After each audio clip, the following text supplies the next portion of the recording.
Assalamualaikum warahmatullahi wabarakatuh.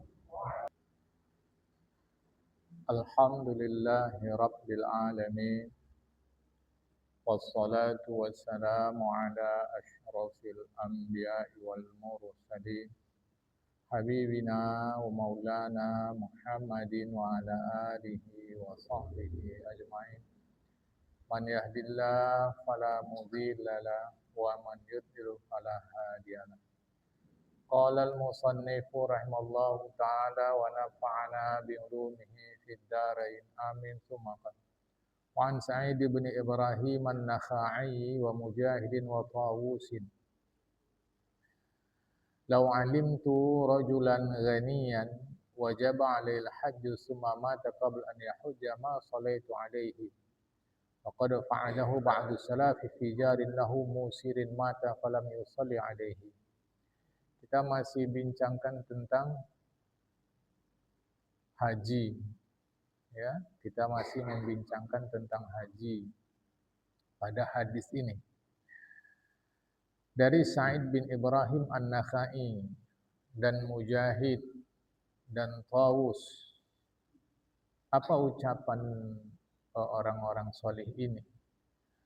Kalau aku tahu ada orang kaya yang sudah wajib tunaikan ibadah haji, kemudian dia mati, padahal dia tidak atau belum mengerjakan haji. Dia kaya, sudah ada kesempatan untuk tunaikan ibadah haji tanpa ada halangan. Kalau macam negeri kita ini kan ada peraturan, mesti nunggu sekian tahun, sekian. Ini tidak, sudah bagus semua, tak ada masalah lagi. Tapi qabla an yahujja, dia tidak atau dia belum mengerjakan haji, padahal dia sudah sanggup, meninggal. Ma sallaitu alaihi, aku tidak mau ikut menyolatkan jenazah itu. Nah, ini dikesankan bahwa seakan-akan orang yang sudah sanggup tunaikan ibadah haji tapi tidak tunaikan menjadi kafir. Buktinya dia tidak salatkan, bukan. Ini menunjukkan ihtimam pentingnya melaksanakan ibadah haji setelah seluruh langkah itu mungkin. Jemaah. Jadi jangan dipahamkan nanti ini berarti murtad. Tidak. Kecuali kalau orang itu menyatakan bahwa haji tidak wajib. Nah, itu murtad tadi ya. Nah, ini menunjukkan ihtimam penting, ya. Dan tindakan itu dilakukan oleh sebahagian ulama tempo dulu terhadap tetangga mereka, yang tetangga mereka itu orang yang berkecukupan untuk tunaikan ibadah haji. Tapi dia tidak tunaikan ibadah haji, mati. Maka ulama tempo dulu tidak mau ikut melaksanakan solat jenazahnya. Karena menurut mereka orang-orang ini adalah orang-orang yang tidak mementingkan rukun Islam. Apalagi yang melaksanakan sholat jenazah itu sudah ada yang lain. Jadi ini hukumnya fardu kifayah. Ya sudahlah, yang penting sudah terselenggara fardu kifayah. Saya tak usah ikut lagi. Kira-kira begitu, jemaah. Kita teruskan, ya. Wa kana Ibnu Abbas radhiyallahu ta'ala anhuma yaqulu man mata lam yuzakki lam yahujja sa'ala raja'at ila dunya. Menurut Abdullah bin Abbas, orang yang mati padahal hartanya cukup berzakat tapi dia tidak berzakat. Hartanya cukup untuk perongkosan dia menunaikan ibadah haji dan tidak ada halangan sedikit pun, tapi dia tidak tunaikan ibadah haji. Orang-orang seperti ini ketika mati, dia ingin hidup balik ke dunia. Itu tafsiran Abdullah bin Abbas. Wa kana yufassiru qaulahu ta'ala, itu tafsiran Abdullah bin Abbas terhadap surat Al-Mu'minun. Al-Mu'minun surat 23 ayat 99 sampai 100. Di situ disebutkan bismillahirrahmanirrahim, Rabbirji'uni, ya Allah balikkan aku hidup. la'alli a'malu salihan fima taraktu. Mudah-mudahan aku buat baik. Yang kebaikan itu kutinggalkan waktu aku hidup dulu. Dijawab Allah, kalla. Sekalipun keinginanmu begitu, tidak akan terpenuhi. Jadi Abdullah bin Abbas menafsirkan ayat ini di antara tafsiran itu banyak ahli tafsir menafsirkan ayat ini, di antaranya adalah Abdullah bin Abbas menafsirkan orang yang sudah berhak, orang yang sudah berkewajiban zakat, orang yang sudah berkewajiban ibadah haji, tapi tidak berzakat, tapi tidak berhaji, di kuburnya dia ingin balik. Dia ingin balik, ingin berzakat, ingin tunaikan ibadah haji. Dari mana Abdullah bin Abbas tahu? Oh, beliau menafsirkan ayat ini. Ayat ini mengatakan begitu. Ingin balik. Oh, berarti kalau dia dulu tak baik, sekarang ingin balik. Kalau dia belum buat, sekarang ingin buat balik. Maka di antaranya inilah yang ditafsirkan oleh Abdullah bin Abbas. Tentu ahli tafsir yang lain menafsirkan lain pula.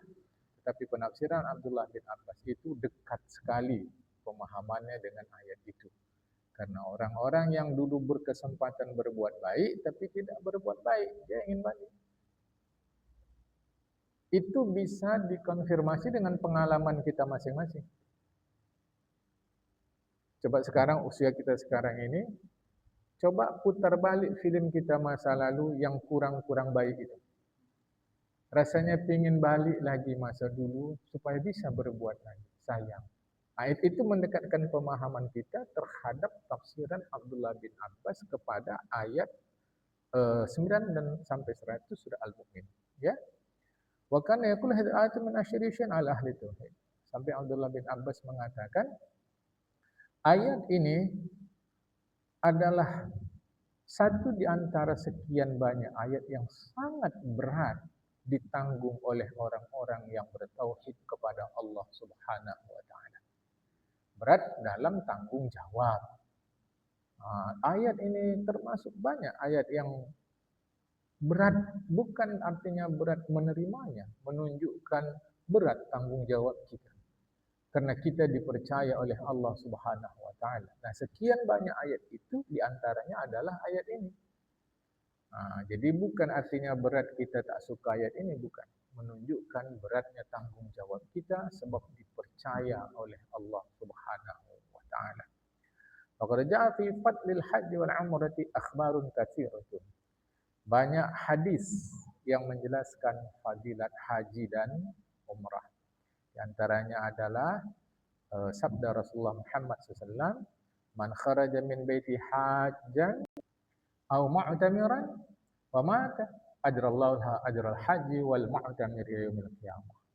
Siapa yang keluar dari rumahnya ingin melaksanakan ibadah haji dan umrah, di tengah perjalanan mati. Di tengah perjalanan mati jamaah, Allah kasih pahala dia pahala orang yang melaksanakan haji dan umrah sampai hari kiamat. Tafsirannya bisa macam-macam. Tafsirannya bisa maksudnya orang itu sudah berangkat dari rumahnya atau dari tempat tinggalnya atau dari manapun lah dia untuk haji atau umrah tengah jalan mati. Atau bisa maksudnya sudah berniat untuk tunaikan ibadah haji dan umrah, tetapi ajal sampai. Manapun tafsirannya, yang terpenting bagi kita, niatkanlah untuk berbuat baik. Saya sudah sampaikan kepada kita, ada namanya qasdul ibadah, ada namanya fi'lul ibadah. Qasdul ibadah artinya keinginan kita untuk beribadah. Fi'lul ibadah artinya melaksanakan ibadah itu. Nah, kita perlu jujur. Sekarang saya sedang miskin. Andai adalah duit saya mau saya sedekah. Ini kalau jujur niat dia begini ni, walau tak ada duit dia dikasih pahala oleh Allah Taala. Apa buktinya? Nanti pas ada duit dia memang bersedekah. Jadi jujur itu menjadi ketentuan pula atas kita diridhoi oleh Allah atau tidak. Di antaranya lagi hadis Rasulullah, di antara dosa itu ada dosa yang tidak dapat dihapuskan kecuali sebab dia berhenti sejenak di Arafah. Itu tanggal 9 Zulhijjah. Wukuf di Arafah. Wukuf itu artinya berhenti. Kalau dalam Al-Quran kita ngaji waqaf. Waqaf artinya berhenti. Ya, waqaf artinya berhenti, wukuf berhenti. Cuma orang Indonesia ini lebih akrab dengan kata-kata wukuf. Ya, wukuf di Arafah. Jadi ada dosa yang tidak bisa dihapuskan kecuali wukuf dia di Arafah. Kemudian ada hadis Rasulullah lagi, a'lamun nasi zanban man waqafa bi Arafah wa anna Allah lam yaghfir lahu wa awliya min fid dunya. Dosa terbesar manusia adalah ketika dia berhenti di Arafah, dia menduga Allah tidak mengampunkan dosanya. Itu dosa besar itu. Ketika dia ada di Arafah, dia menduga Allah tidak mengampunkan dosanya. Sehingga dipandanglah dia waktu di Arafah itu, itulah awal hari pertama dia di dunia. Saking besar dosanya. Padahal dia udah hidup lama di dunia. Tapi dipandang itulah hari pertama dia hidup di dunia. Kan dahsyat, berarti berapa ratus hari kita sudah lewat. Seakan-akan kita nggak dianggap oleh Allah Ta'ala jadinya. Kan makanya berhusnuzan, berbaik sangka kepada Allah Ta'ala. Di antaranya hadis lagi, hadis Rasulullah bahwasanya Hajarul Aswad itu adalah permata dari sekian banyak permata surga. Allah Ta'ala bangkitkan batu itu pada hari kiamat memiliki 2 mata, 1 lidah yang dapat bertutur kata. Maka batu itu menjadi saksi kepada orang yang menyentuhnya dengan benar dan jujur. Bagaimana kalau enggak dapat sentuh? Cukup lambai saja dari jauh. Tidak dianjurkan dalam agama demi menyentuh Hajarul Aswad itu kita berdesak-desaan sampai menyakiti orang lain. Itu enggak dianjurkan. Jadi bisa dicium, enggak bisa disentuh, enggak bisa lambaikan saja. Ini saya ingatkan pelajaran agama dari Rasulullah Muhammad. Kata Mujahid, jamaah haji kalau sampai mereka ke Mekah, itu diiringi oleh malaikat. Ada yang mengucapkan salam kepada rombongan yang mengendarai unta. Ada yang bersalaman kepada rombongan yang mengendarai keledai. Ada yang dipeluk, yaitu mereka memeluk para pejalan kaki dengan pelukan yang hangat. Ini bahasa kiasan. Jangan pula nanti, ya ini kan katanya naik unta, naik keledai, jalan kaki. Yang naik pesawat, kok tak ada? Ini bahasa kiasan menunjukkan malaikat pun bergembira akan kehadiran kita di sana. Malaikat bersama kita. Jadi jangan pula dipahami yang lain. Ya, hadis Rasulullah sebut naik unta, naik keledai, jalan kaki. Kami yang naik pesawat. Atau malah dia mengklaim, waktu saya tunaikan ibadah haji terasa saya malaikat memeluk saya. Wah, ini khurafat yang tidak diajarkan oleh Rasulullah Muhammad SAW. Iya betul. Jangan aneh-aneh. Ya, agama ini diturunkan dalam bahasa Arab yang sastranya tinggi. Waktu dia turunkan itu, sastra orang Arab sedang tinggi-tingginya. Jadi terkadang kita memahami ayat maupun hadis Rasulullah seperti yang tertulis terbaca. Tidak. Itu kadang-kadang itu maknanya secara sastra. Ya. Di dalam hadis Allah Ta'ala, qad wa'ada hadzal bait an yahujjahu kulla sanatin 600,000 alfin. Allah Ta'ala disebutkan di dalam hadis menjanjikan kepada Ka'bah bahwa setiap tahun ada orang yang mengunjunginya dalam melaksanakan ibadah haji 600,000 orang. Jika kurang, Allah lengkapkan dengan malaikat. Jadi kalau kurang, malaikat Allah perintahkan bersama yang melaksanakan ibadah haji. Kalau cukup atau lebih, sudah. Ya. Ka'bah itu wa innal ka'bata tuhsyaru kal arusil mazhufat. Ka'bah itu dikerumuni orang. Dikerumuni pelaksana ibadah haji seperti pengantin yang diarak. Setiap yang menunaikan ibadah haji yata'allaqu bi astariha. Nanti di hari kiamat seakan-akan dia tergantung di penutup Ka'bah. Mereka berjalan di belakang Ka'bah itu sampai nanti Ka'bah itu pun masuk ke dalam surga. Orang yang tunaikan ibadah haji itu pun masuk bersama Ka'bah ke dalam surga. Ya, ini masalah mughayyabat, masalah gaib-gaib. Kan gaib ini, jamaah. Jadi nanti ya kita sekarang sedang membaca hadis ini. Kalau memang kita mau mendalami hadis-hadis seperti ini bisa kita teliti lebih jauh. Adakah ini dhaif, naik hasan, apakah sahih? Nah, kalau sahih apa maksudnya? Itu nanti dalam ilmu hadis pula. Ya, itu spesial pula ilmu untuk mengkaji. Bagi kita yang terpenting pasangkan niat untuk tunaikan ibadah haji. Di antara hadis Rasulullah Muhammad SAW, siapa yang tunaikan ibadah haji ke Ka'bah, tidak yarfus, bertutur kata kotor, walam yafsuk, tidak melakukan kefasikan. Fasik ini perbuatan dosa, tindakan. Jadi ada yarfus, ada yafsuk. Yarfus itu ucapan, yafsuk itu perbuatan. Jadi tidak mengucap kata-kata kotor, tidak melakukan perbuatan-perbuatan yang dilarang agama. Seriuslah dia, dipenuhilah semua syaratnya, dari uangnya, dari permula uangnya diperoleh dengan cara yang benar, dari awal sampai akhir dia lakukan dengan benar. Selesai dia ibadah haji, kharaja min dzunubihi kayaumi waladathu ummuh. Dia bersih dari dosa seperti hari dilahirkan oleh ibunya. Pertanyaannya, apakah bersih juga dari dosa habluminan? Apa muamalah sesama manusia? Tidak. Karena dosa sesama manusia itu mesti dipertanggungjawabkan secara khusus pula. Ya. Lagi hadis Rasulullah, umratul umrati kafarat lima bainahuma wal hajjul mabrur laysa lahu jazaa'un ilal jannah.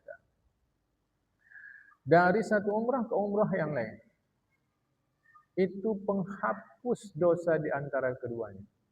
Nanti timbul pertanyaan, bagaimana kalau saya hanya sekali umrah, tidak umrah berikutnya? Apakah tidak menghapus? Tidak, itu maknanya. Sekali umrah pun menghapus juga.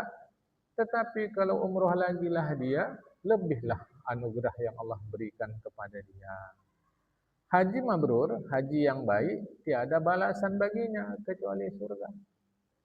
Haji yang baik, tiada balasan baginya kecuali surga. Nah, ini harap dipahamkan, ya. Kemudian umratun fi Ramadhana ta'dilu hajjatan. Umrah pada bulan Ramadan senilai dengan sekali ibadah haji. Hadis-hadis seperti ini tentulah tidak disampaikan Rasulullah lengkap dengan penjelasan teknisnya. Sehingga untuk memahami hadis ini kita perlu mendapatkan penjelasan teknis dari ulama. Sekali umrah di Ramadan itu senilai dengan haji. Sedangkan haji ibadah yang hebat. Tentu maksudnya adalah umrah yang memenuhi secara fikih dia syarat rukunnya terpenuhi, secara adab dia terpenuhi. Barulah dia setara dengan haji. Bukan berarti gugur kewajiban haji. Jadi jangan dipahami asal umrah kita sudah haji. Belum tentu juga. Asal umrah kita sudah setara dengan haji bila dilakukan bulan Ramadan. Belum tentu juga. Semua itu ada syaratnya. Ya. Nuktatun. Ini ilmu ya, nuktatun faidatun. Sama itu artinya satu cabang ilmu. Arti semula nuktatun itu titik kecil. Jadi misal kata ada lembaran putih kita titikkan kecil, titik kecil itu namanya nuktatun. Menunjukkan penting pula ilmu. Apa dia?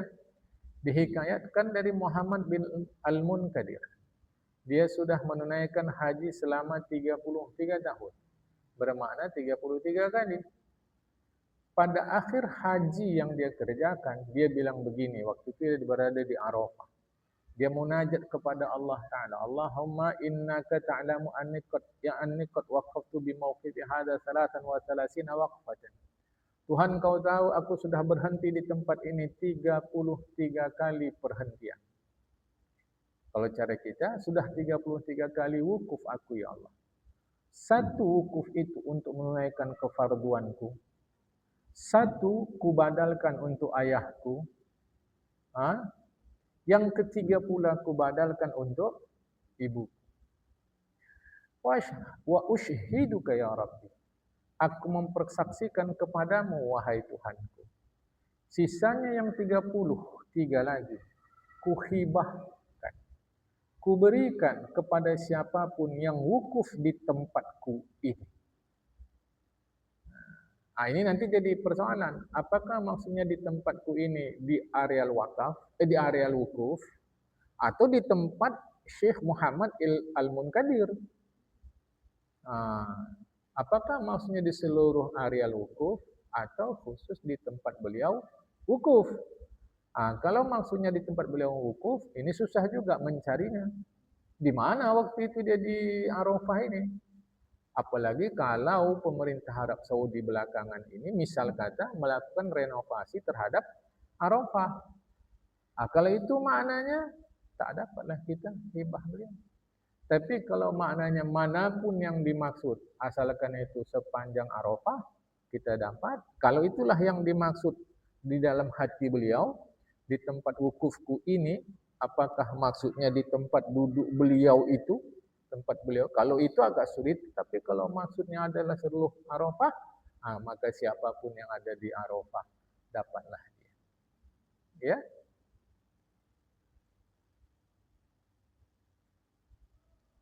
Walam tataqabbal minhu. Waktu dia tunaikan haji itu, tak kau terima haji dia ya Allah. Maka aku hibahkan wukufku ini untuk dia. Begitu ulama jamaah. Ya, saya ingin ingatkan kita. Hati-hati kita beribadah ini. Kalau hanya memikirkan diri sendiri, hati-hati. Sendiri pun kita, ayat Al-Quran itu tetap iyyaka na'budu wa iyyaka nasta'in.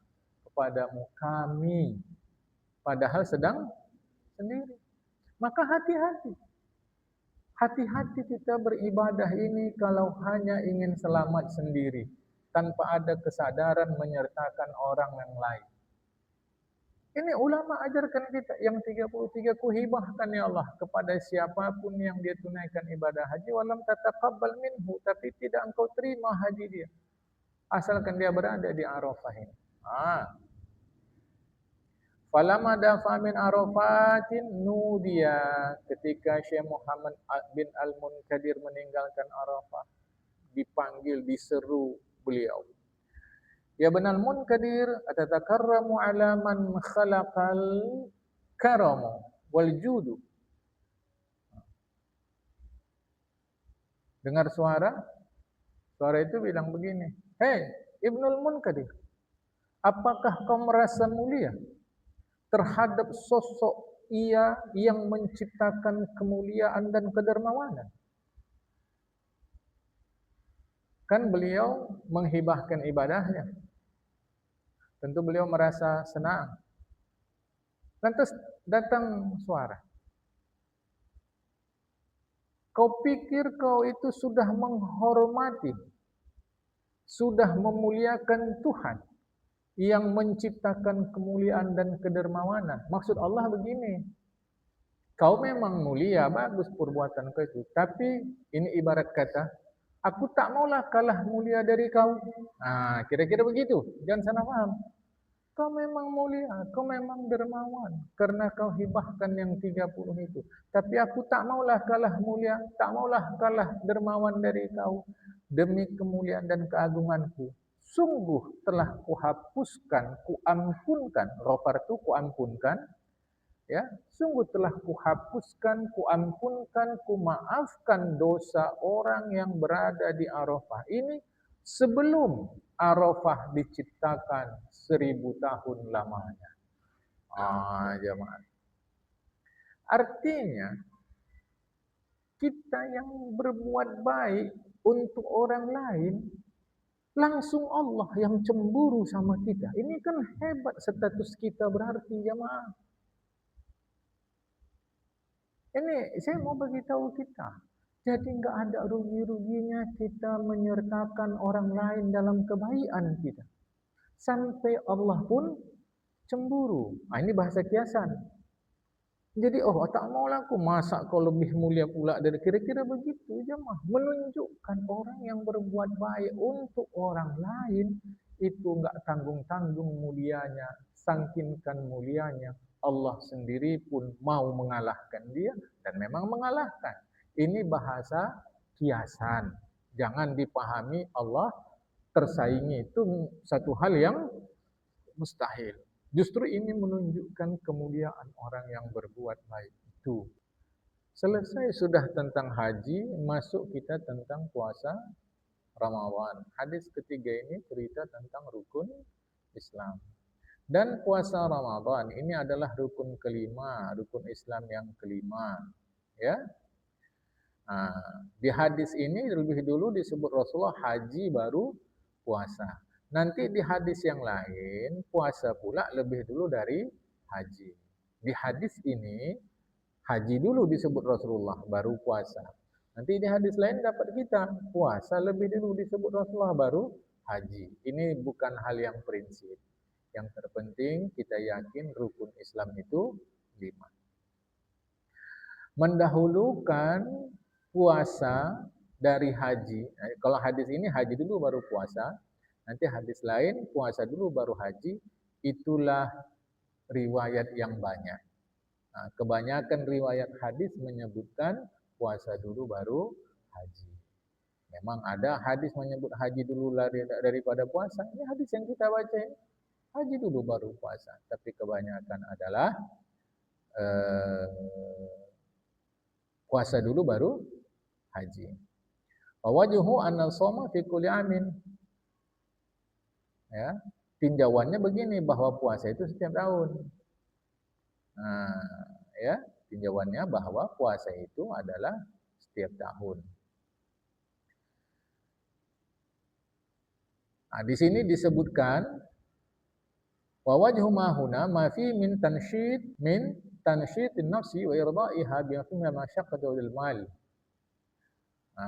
Di dalam hadis ini lebih dulu disebutkan haji baru puasa itu untuk menyemangatkan kita. Jadi apa rahasianya di sini disebutkan haji dulu baru puasa? Untuk menyemangati kita, untuk menggesitkan kita, dan untuk membuat jiwa kita rela terhadap sulitnya ibadah haji dan terhadap korban harta. Jadi disebutkan di sini lebih dulu haji baru umrah. Di antara rahasianya kata ulama supaya semangat kita, dan supaya ringan hati kita mengorbankan harta itu. Karena cara sekarang ibadah haji 50 juta nggak kemana. Sekarang ini belum lagi kalau nanti satu masa nilai tukar rupiah ke dolar melemah. Makin mahal dolar, makin mahal ongkos haji. Cemana cara agama mendorong kita? Sebutlah haji dulu baru puasa. Supaya ringan hati kita, irdaiha, sehingga kita rela mengorbankan harta dan menanggung sulitnya ibadah haji. Tapi kalau sekarang ibadah haji nggak sulit. Hartanya sulit lah karena banyak. Ya kita sekarang diladeni oleh kelompok bimbingan ibadah haji. Nanti tas kita disediakan, pakaian disediakan, pelajaran haji diajarkan antar jemput. Ada asrama naik pesawat. Kalau di sananya merasa sulit, wajar. Karena itu bukan daerah kita. Apalagi persoalan makanan, itu wajar, bukan daerah kita. Tapi begitu pun pemerintah Arab Saudi terus-menerus melakukan perbaikan. Nah, jadi kalau rasa sulit, ya wajar. Jamaah, ya. Apa arti puasa? Puasa secara bahasa Arab adalah al-imsak, menahan. Asalkan menahan itu disebut puasa. Asalkan menahan puasa. Macam sekarang kita duduk di sini, kita tahan diri kita untuk tidak pergi kemana-mana, sejenak mengaji. Kita menahan diri di sini, ini disebut puasa. Asal menahan, itu puasa. Secara bahasa Arab. Di antaranya, yang dimaksud dengan puasa menahan adalah qauluhu ta'ala hikayatan an Maryam. Yaitu ayat Al-Quran yang menceritakan tentang Bunda Maria. Itu surat Maryam, surat 19 ayat 26. Bismillahirrahmanirrahim. Inni nadartu lirrahmani sauman. Aku bernazar kepada Tuhan yang kasih bahwa aku sauman, berpuasa. Maksudnya apa? Menahan diri dari bertutur kata. Nah, kalau bahasa anak-anak saya dulu SKT. Nah, jadi orang yang SKT itu sesungguhnya orang yang puasa. Nggak mau, dia pokoknya asal nggak mau puasa. Kan berarti menahan. Nggak mau makan, nggak mau minum, nggak mau tidur, nggak mau pergi, nggak mau bangun. Kan semua itu nggak menahan. Nah, itu disebut puasa secara bahasa Arab. Dan itu nggak ada hubungan dengan agama. Asalkan menahan puasa. Sekarang secara agama apapun yang dimaksud dengan puasa? Wa fi syar'i imsakun 'anil muftiri 'ala wajhin makhsusin ma'niyati. Secara agama yang dimaksud dengan puasa adalah menahan diri dari yang membatalkannya secara khusus yang disertai dengan niat. Jadi menahan diri dari apa saja yang membatalkannya.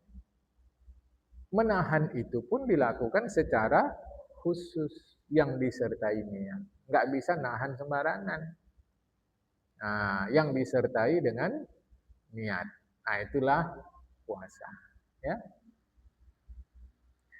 Wal aslu fi wujubihi qabla al-ijma'i, dalil terkait wajibnya berpuasa sebelum diijma'kan, sebelum disepakati seluruh ulama adalah Al-Quran surah Al-Baqarah ayat 83.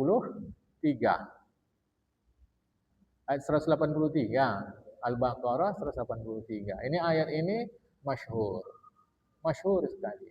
Ya, apalagi kalau pas bulan Ramadan, kita mengaji kemana-mana, ayat ini senantiasa disebutkan. Al-Baqarah 183, surat kedua. Wahai orang beriman, diwajibkan puasa kepada kalian sebagaimana diwajibkan kepada masyarakat sebelum kalian. Nah, ya. Minal umamil madiyah. Jadi masyarakat sebelum kita pun berpuasa. Tetap. Jadi puasa ini ibadah tua. Bukan ibadah baru, ibadah tua. Yang berbeda nanti teknisnya, harinya, hari termasuk teknis. Nah, itu yang berbeda teknisnya. Ya. Dikatakan bahwa mamin ummatin ila aujaballahu alaihim ramadhana. Ini disebutkan, ada pendapat yang menyebutkan tidaklah setiap masyarakat kecuali Allah wajibkan mereka puasa Ramadan. Ada yang mengatakan begitu. Hanya masalahnya annahum dallu anhu. Mereka tinggalkan. Belakangan mereka tidak lagi melakukan itu. Nah, ini ada pendapat begitu. Karena ini terkait dengan sejarah, ya teliti saja sendiri. Kalau kita mau memastikannya, teliti saja. Kalau kita bukan peneliti sejarah, setidaknya kita penyuka sejarah, baca tentang sejarah. Ada nggak umat-umat sebelumnya yang berpuasa Ramadan? Tapi kalau kita nggak mau meneliti, juga nggak mau membacanya, ya sudahlah sekedar tahu. Katanya begitu. Jangan ini dijadikan pula dasar agama. Apalagi kita mungkin suka pula nanti cerita teka-teka. Wah, umat yang dulu pun puasa juga bulan Ramadan. Ini ayat Qurannya. Ayat Al-Quran 183 itu menjelaskan umat sebelum kita berpuasa. Bukan puasa Ramadan. Ya, jangan salah. Berpuasa, tapi bukan maksudnya puasa Ramadan. Wa akhbarun kahadil khabar, dan banyak hadis seperti hadis yang ketiga ini. Nah, itu sabda Rasulullah, dibangun Islam di atas 5 dasar. Kapan diwajibkan berpuasa Ramadan? Mewajibkannya itu kapan? Bukan melaksanakannya. Kapan pertama kali diwajibkan? Kalau bahasa kita, kapan SK-nya dikeluarkan? Itu diwajibkan pada bulan Sya'ban, 2 tahun setelah umat Islam hijrah ke kota Madinah. Jadi setelah 2 tahun berada di kota Madinah, pada bulan Sya'ban, diperintahkan oleh Allah Ta'ala, puasa kalian. Pelaksanaannya di bulan Ramadan. Ya. Rukun puasa 3. Nanti ada yang mengatakan 2. Di sini disebut 3. Pertama, orang yang berpuasa. Kedua, niat. Ketiga, menahan diri dari yang membatalkan puasa. Pertama, orang yang berpuasa. Kedua, niat. Ketiga, menahan diri dari yang membatalkan puasa. Nanti ada yang mengatakan rukun puasa 2 saja. Niat dan menahan diri. Orang yang berpuasa tidak dimasukkan lagi. Oleh karena memang dengan sendirinya berpuasa mestilah ada orang yang mengerjakannya. Jadi yang mana yang betul? Bingung kami. Sini 3, sana 2. Ini persoalan teknis saja. Yang begini-gini jangan dipersoalkan, teknis saja. Tidak usah pun disebut orang berpuasa. Tentu pastilah ada yang berpuasa. Macam mana ada disebut berpuasa itu niat dan menahan diri dari yang membatalkan? Kalau yang puasa, tidak ada. Kan? Mana yang betul? Kita keluar nih cari makan, atau cari makan dan minum? Kalau kita keluar, ngapain? Cari nafkah. Apa maksudnya nafkah? Oh, cari makan. Tadi sana awak tanya, katanya cari makan dan minum, dan mana yang betul? Yang begitu-gitu apa tak perlu disebutkan, jemaah. Ya. Ketika kita mau berpuasa, macam mana cara kita menentukan masuk Ramadan? Wajib puasa Ramadan dengan satu di antara 2 cara. Satu, sempurnakan bulan Sya'ban 30 hari. Itu caranya. Kalau 30 hari Sya'ban, pastilah besoknya 1 Ramadan. Itu kalau tak dapat ditengok pada tanggal 29. Mana tak nampak bulan, atau gelap, atau berawan, atau mendung. Tak nampaklah. Sudah genapkan jadi 30. Ya. Atau ru'yatul hilal lailatul salasina min Sya'ban. Atau tengoklah hilal malam ke-30 Sya'ban. Nampak nih. Kalau tak nampak, genapkan 30. Jadi tanggal 29 kita nengok. 29 kita nengok. Tak nampak. Genapkan 30. Maka lusa pasti 1 Ramadan. Kita nengok 29, tak nampak, berarti besok masih Sya'ban. Lusanya pasti Ramadan. Nengok, nampak, berarti besok Ramadan. Sya'ban cukup 29. Ramadan tahun ini, tahun 2026 ini, kita tunggu pengumuman pemerintah. Walau Muhammadiyah sudah menyebut tanggal 18 Februari. Mulanya Muhammadiyah sebut tanggal 19 itu di kalender resmi Muhammadiyah. Tapi mereka memeriksa lagi, mengoreksi, memperhatikan, meneliti lagi. Hasil pengoreksian mereka 18. Pemerintah kita tunggu. Macam mana? Ya, yang mana kami ikut? Ya, terserah. Yang penting jangan 28 hari atau 31 hari. Itu enggak ada. Maksimal 30, sekurangnya 9. Aku puasa ikut pemerintah lah biar lama sikit. Raya ikut yang lain, yang lebih cepat dari pemerintah. Tengok jumlah harinya berapa? 28, tak jadi. Karena kalau ikut pemerintah rayanya lama, ini cepat. Tengok jumlah harinya. Ya, tengok jumlah harinya. Ternyata jumlah harinya 9. Misal kata, udah gak ada masalah. Apa masalah? Ini macam air di daun keladi, nggak teguh pendirian. Tak apa, yang penting harinya 29 atau 30. Jangan sampai 31 atau 28. Itu tak ada jamaah. Maksud saya jangan persoalkan. Jangan itu dipersoalkan. Ya, tapi kan kata Nabi Muhammad dalam hadisnya mesti nengok bulan. Kok orang ini pakai hitung-hitung pula? Yang ngitung-ngitungnya orang alim bukan? Yang nengok bulan ini orang alim bukan? Kan alim, kau alim tentang hadis itu. Alim kau tentang hitung-hitung. Tidak, diam. Hak orang yang tidak tahu adalah diam. Ikut. Ikut. Mana yang aku memang masih ikut nafsu aja, aku mau cepat aja, aku raya, mau lambat puasa. Buat. Asal harinya 29, 30. Nah, ini harap-harap diingat. Ya jangan salah-salah paham kita. Ya, baik. Wa wujubuhu ma'lumun minad dini bid-darurati. Kewajiban berpuasa Ramadan itu diketahui dari agama kita secara mudah. Bid-darurati secara mudah. Anak-anak PAUD pun sudah tahu puasa Ramadan itu wajib, apalagi kita. Siapa yang mengingkari kewajibannya, kafirun, murtadlah dia. Siapa yang mengingkari kewajiban puasa Ramadan, murtadlah dia. Kecuali dua kondisi. Ila an yakuna qaribu ahdin, ila an yakuna qariba ahdin, bukan qaribu, ila an yakuna qariba ahdin bil Islam. Kecuali dia baru masuk Islam, sehingga tak tahu. Au nasya'a ba'idan anil ulama, atau dia lahir besar hidup Islam tapi jauh dari ulama, sehingga tak dapat penjelasan itu, maka dimaafkanlah dia. Jadi yang menolak kewajiban, yang menolak hukum, ya, bukan menolak melaksanakan. Dia yakin puasa Ramadan wajib tapi tidak mau dia melaksanakannya, dia tidak murtad, fasik, dosa besar. Tapi kalau dia menolak hukum kewajiban Ramadan itu, puasa Ramadan itu, dia murtad. Kecuali kalau dia baru masuk Islam atau jauh dari ulama sehingga tak dapat penjelasan. Siapa yang tidak berpuasa? Padahal dia bukan menolak kewajiban puasa. Dia tidak berpuasa. Dan tidak menolak kewajiban puasa.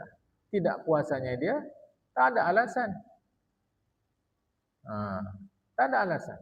Dia tidak berpuasa tanpa ada uzur, tanpa ada alasan. Tapi dia tidak menolak kewajiban berpuasa. Yang ada alasan misal kata sakit, misal kata melakukan perjalanan. Dia bilang begini, puasa itu wajib, tapi aku tak mau puasa.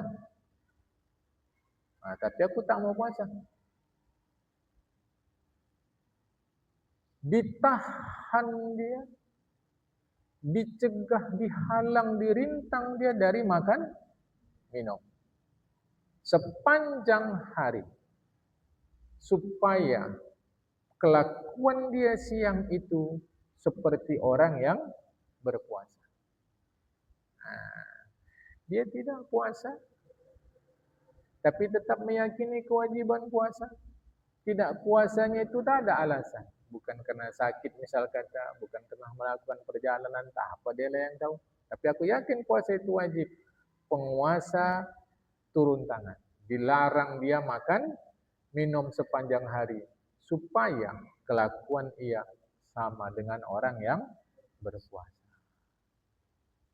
Nanti dia ini kena hukum ta'zir oleh pengadilan. Pengadilan boleh menjatuhkan hukum ta'zir kepada dia. Hukum ta'zir ini artinya hukum kebijaksanaan penguasa. Oh, kau tak puasa kau ya. Nah, kau kena hukuman dan seterusnya. Apa hukuman kau? Kau makanan yang kurang suka kau apa? Saya bubur kacang hijau kurang suka. Boleh dihukum penguasa. Kau nanti buka makan ke bubur kacang hijau. Ya terasa sama kau tu dulu. Kira-kira begitu. Sehingga dia kapok. Besok saya tak maulah daripada makan bubur kacang hijau, mending saya puasa aja. Begitu. Itu namanya hukum ta'zir. Saya memudahkan paham kepada kita apa itu hukum ta'zir. Tapi tentu tidaklah begitu.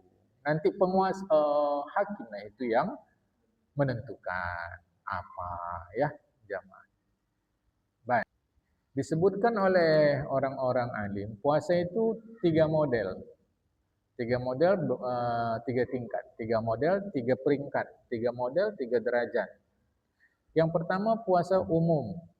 Yang kedua puasa istimewa. Yang ketiga puasa sangat istimewa. Ya, jadi puasa umum, puasa VIP, kemudian VIP, very important person, kemudian VVIP. Ya, mana dia? Yang umum itu macam mana modelnya? Modelnya menahan perut dan kelamin dari syahwat. Ini saja. Yang umum itu tahan perut dan kelamin dari syahwat. Mau makan tidak, mau ke suami tidak, mau ke istri tidak, tahan. Yang kita belum beristri bersuami tidak, semua tidak. Jamaah. Puasa VIP istimewa. Tahan dengar, tahan lihat, tahan lidah, tahan tangan, tahan kaki, tahan seluruh anggota tubuh dari berbuat dosa. Itu dia. Semualah anggota tubuh tahan dari berbuat dosa. Puasa yang sangat istimewa, jaga hati dari ingin yang rendah-rendah. Tahan dia dari selain Allah secara total. Payah ini, kata kita. Kalau payah, ikut yang khusus. Khusus, wah repot, ikut yang umum.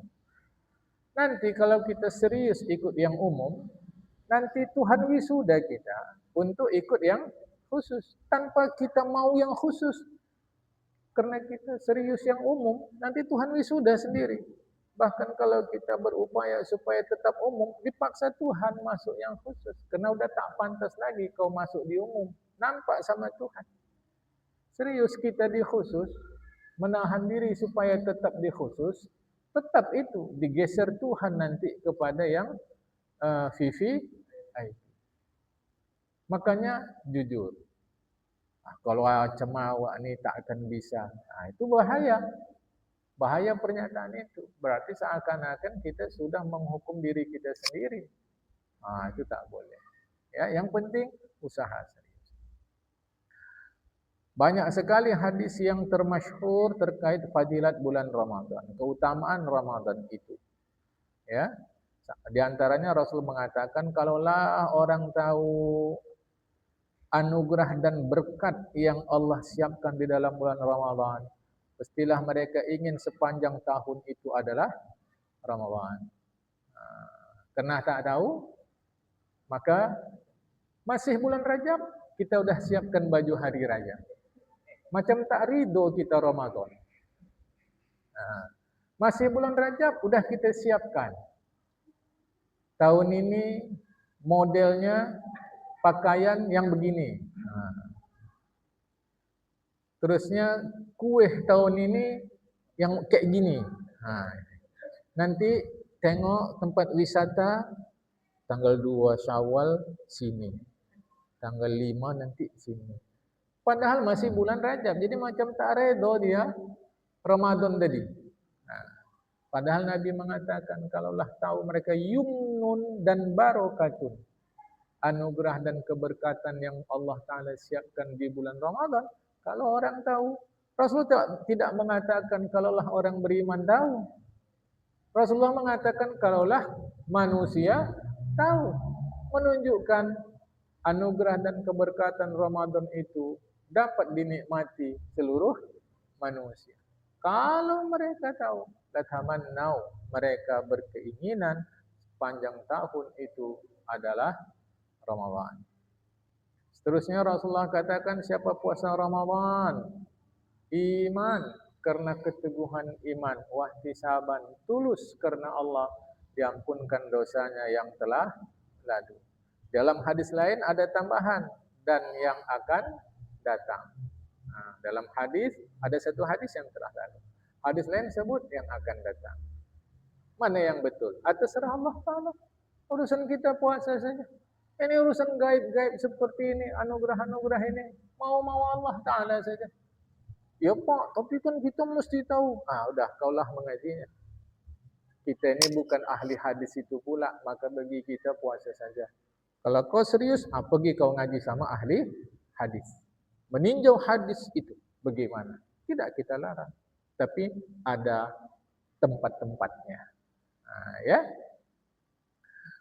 Kemudian Nabi mengatakan siapa yang qama Ramadan, qiyam, menegakkan bulan Ramadan itu dengan iman dan tulus ikhlas, Allah ampunkan dosanya yang telah lalu.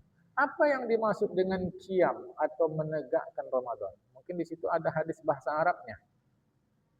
Tak ada. Tak ada. Terjemahannya apa?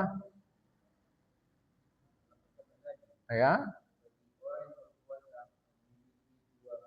Oh bukan, sebelum itu.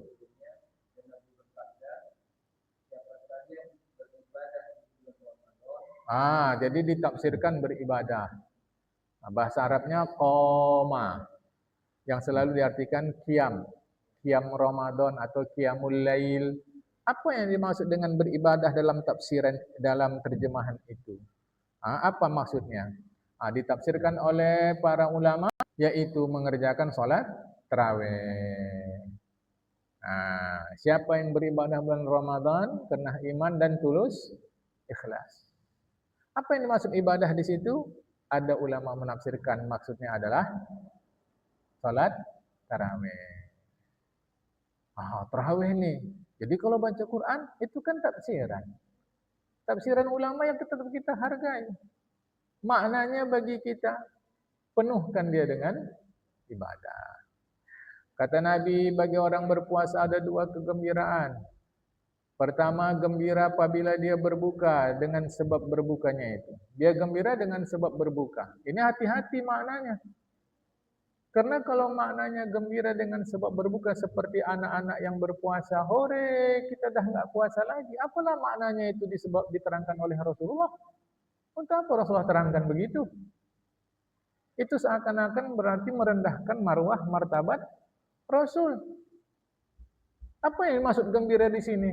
Syukur kepada Allah bahwa kita diizinkan Allah untuk mengerjakan puasa.